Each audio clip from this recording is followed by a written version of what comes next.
here we have a collection, or like a bag full of baseball gloves and mitts.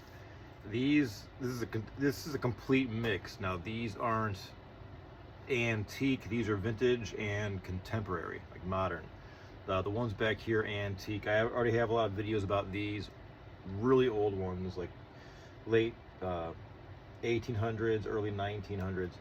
These that we're about to see are like 1950s, 60s, 70s, 80s, and probably even newer. But let's just run through this and see what we got. So this one started it all. An antique dealer gave this to me when I was probably like 8. This is a Spalding Steve Barber model. It's probably from like 1960 something. You know, it's not, you know, mega old. It's vintage. It's not antique. Could be like 1965. But I was really happy with this because back in the 90s and late 80s, baseball like cards and memorabilia were on fire. People were like banking on them, and they're gonna, you know, sock their collection away, and then in 2025 sell them and buy a boat. That was the attitude. You know, they were like investments, and then but when everyone did that at the same time, you know, it just tanked.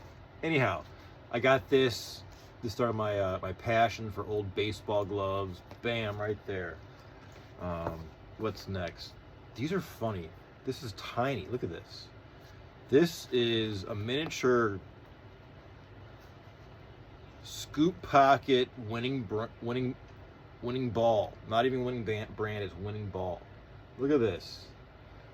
This has to be a made in Japan. I find a lot of these mid 20th century made in Japan mitts for kids. But the cool thing about this one is it's all leather. Look at this. It's all leather. Typically when you find these, they're nylon and it's like really cheap everything, but this one feels like it's actual quality. You can see the grain of the leather, and it looks like got that old-timey wrinkle to it. And this is actually a nice little glove. I find these at thrift stores for a couple bucks, but this is the genuine cowhide scoop pocket winning ball. It's probably, you know, 1960 something. On the same token, this is cute. It actually has a little made in Japan ding tag right there. Look how cute that is. That's tiny. So this is a very similar, you know, designed glove. It's the same size, but this is a lot stiffer. This is a Champion Little Pro Pocket. Genuine leather, nylon stitching. Model TP2. So you can see there's some stuff in there, some detailing, and this is a lot. I think this one is a combination of just a lower quality grain, and it just wasn't kept as well. The other one's amazing. Let's see what else. All right, this is a modern one. This is an Easton outfielder's mitt. This is a, you know, this is what, like 13 inch, I forget, or 12 and 3/4. Yeah, I got this mitt in Taiwan. I was living in Shanghai, China for like 11 years, and I wanted to get some baseball stuff, but in the mainland China, baseball is not a sport that's popular, so you can't find anything. Like literally can't find baseball stuff. So I was doing a tour of Taiwan with a pop singer, Karen Mok, and we played in Taiwan. It was awesome, in Taipei, a huge, gorgeous city. And after the gig, like the next day, or like that night, I think, I found a mom and pop baseball shop in Taipei, and the cab driver took me there, and they were still open. It was dark out. It was probably like 8:30 p.m. And I got this mitt, or this glove for myself. I got my son a little glove, and I got my wife a glove too. So I found gloves, and they were like really nice quality. So this one, you know, that's I've been like running, like, you know, getting out of the taxi, and then I think they pointed me in the wrong direction. This place was tiny. And then I found it, but they were closing. It was a really fun little adventure, and I can't believe I found that. Speaking of son, this is my son's A950. This is a Wilson. This is a sweet glove. I think this is a 11.5 inch. Yeah, this thing just is a ball magnet. Bam. This thing, and it's got that cool dark, like dark chocolate leather color. This is a nice glove. All right, what else we got? Ooh, hot tamale. Look at this thing. I found this thing at a thrift store. This is like a professional. This could be like the best, like like how can I say, like the best modern glove like I've ever found. This is an All-Star brand, which is like a specialized brand. This is a professional series CM 1100 Pro. This thing is awesome. I mean, you have like the finger, you know, you can put your finger back in there to, you know, when the guy's throwing heat, you get the little finger protection. You got this wrist protection. This is a really nice mitt, and it's, you know, sometimes when you find catcher's mitts when they're used, they're just beat to hell. This thing's still got life to it, I think. And these go on eBay used for like 125 bucks or even more than that. So this was a score, and this is like, you know, I have a subdivision in my antique store, my vintage and antique store, which is called Vintage Classic Solutions. I have a subdivision called Mitt Mart, and I have mitts for sale. That's in a different bag. That's a different video. But these, we kind of just use them. They're around. I might sell one here and there. But this one is like, well, if I sell this one, you know, like this kind of slim chance of finding another one. And then once you sell it, you'd be like, I need that. You know, you'll want it for something.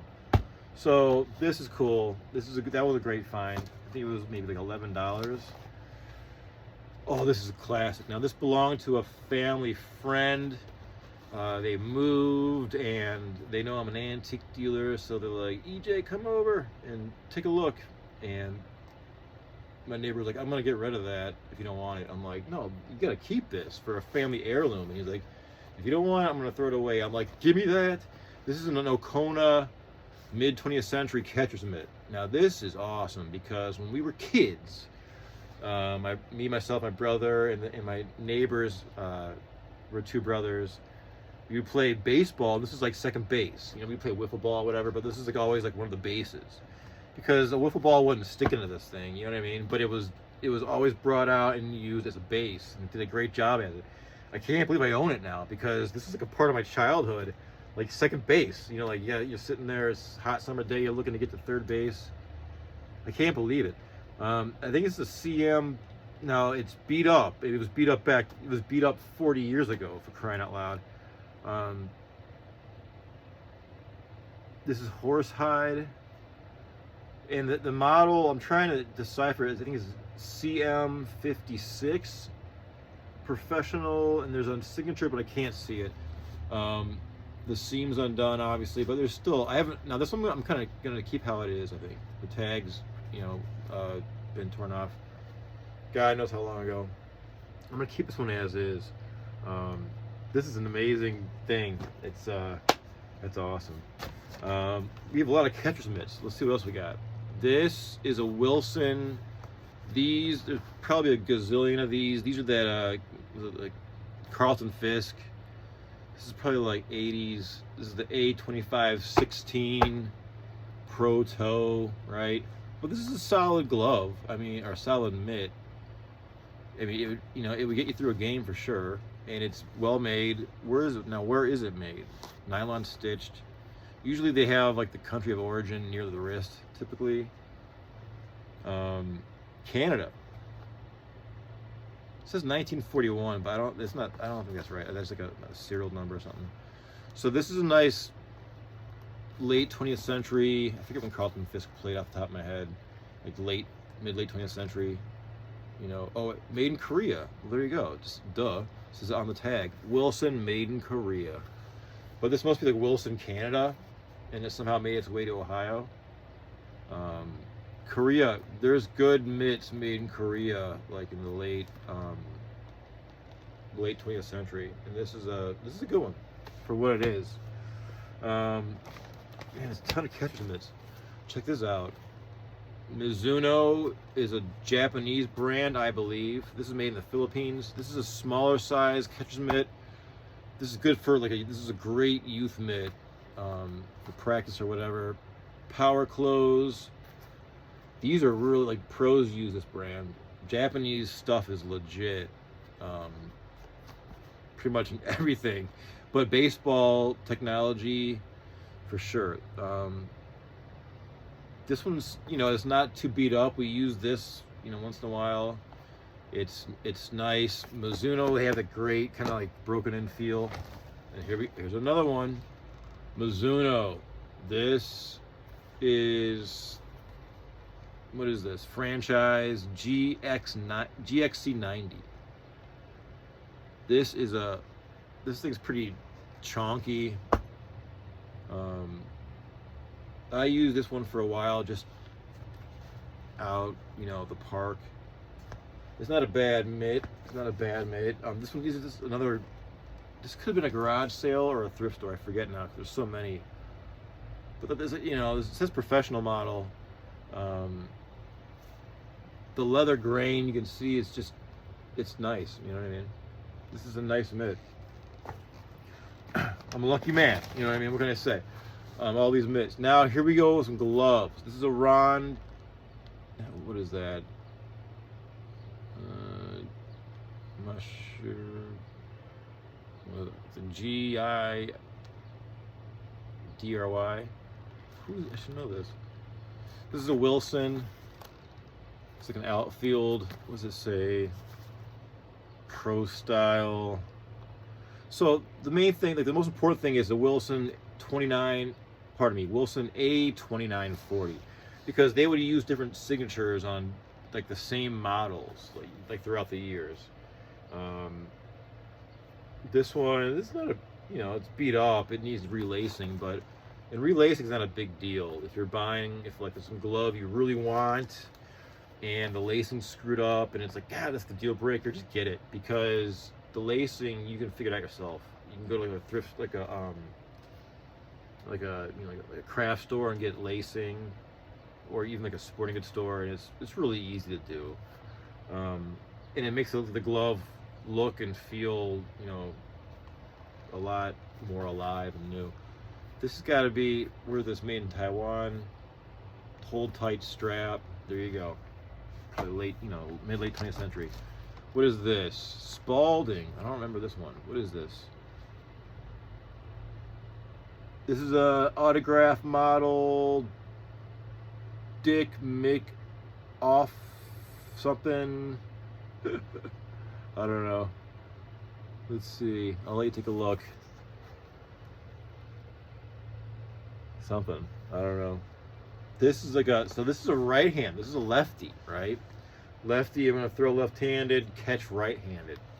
Sometimes on eBay, folks confuse that, So this has got to be, I'm not familiar with this player. This is got to be it's got to be like 1960s. I mean, where is this made? That can help sometimes tell. It's got, leather interior. It's not a bad glove for, a probably, I don't know, 11-year-old kid. Doesn't say where it's made. But yeah, it does. Taiwan. No, I'm sorry, Japan. This is a Japanese glove. So there you go. Japanese glove. Bam. So that's post-World War II. What is this? Look at this thing. This thing is... What the heck is this thing? This feels like a Japanese glove. I'm looking for... I don't see any... The tag's bleached. The tag, you can't see really what it said. This leather is kind of flaky. What is this? It does say something. I don't even remember this one. This thing needs to be conditioned. I don't know what this is. My guess is this is a Japanese glove, but that's to be continued. That one needs some work. There's more. Oh, this one, check this out. This is a Spalding This is a special model, but the thing that, like, the emblem got ripped off because it looked really cool. I forget what it is. It was like a star or like a, I forget what it is. But this is like a red leather glove, which is actually nice. And it's like a quality leather, you know, glove, would be a good maybe pitching glove or whatever. But it's really beat up, obviously. And where's the model? It's hard to see. There's ways to bring out, there's some writing in there, but it's just like faded. I think this one's made in, and even the stitching on the tags just roached. Leather interior, it's a white leather interior. This is a nice glove. This could be Korea or Japan, maybe. If it was in, you know, mint condition, this would be a really nice looking glove. The red and this emblem. It could be an S, I forget, but it looks really good when it's complete. That one's just sitting in that bag, I don't even know. Oh wow, this is a family glove. This thing, what is this? Paul Blair. She probably had a gazillion of these gloves. This is a Wilson A2165. Probably my little brother used this when it was, you know, Little League. Made in Korea. I think every family in the USA has, like, you know, 2 of these in the garage or whatever. But it's, for what it is, it's not a bad glove. I mean, it's real leather. So what is it? Hold tight strap, nylon stitched. What else? Paul Blair, another name I don't recall. You know what I mean? Autograph model. Got our last name written in ballpoint pen or whatever. So this is like, you know, this size glove. I mean, this would be good again for, you know, when you're 10, you know, 9, maybe even 8, 9, 10. And this, I think my brother used this one. Oh, that's cool that it's in here. Because I didn't use a Wilson, a tan Wilson. I had like a black Wilson, and that thing, talk about disintegrate, that thing.